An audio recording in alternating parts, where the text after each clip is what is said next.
I've been a residential real estate appraiser for almost 17 years. I've had a home office here for over 10 years. And the nice thing about working at home is there's no dress code, and I don't have to shave every day.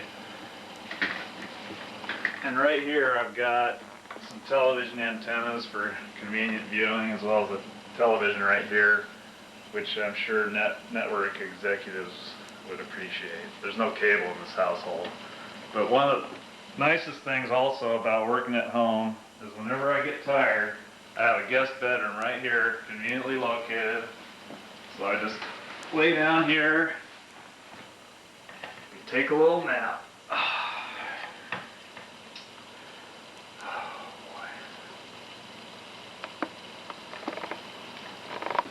Go.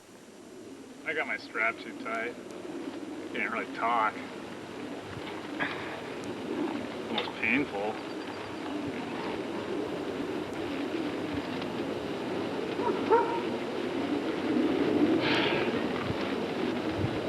Are you on? Yeah.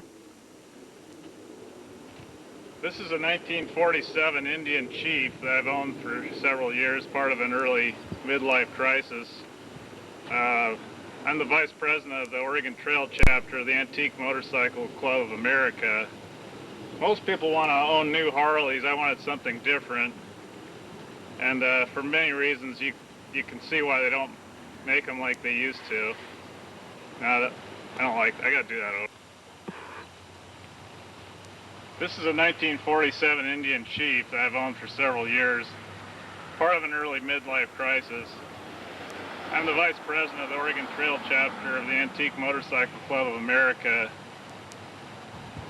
Most people don't realize that Indian was the first major manufacturer of motorcycles in the United States. They went bankrupt in 1953. Most people, of course, say that they don't make them like they used to.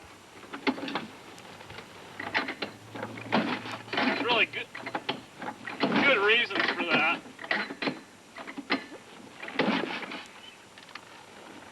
It's kind of a little bit of an aerobic thing here getting it started as well.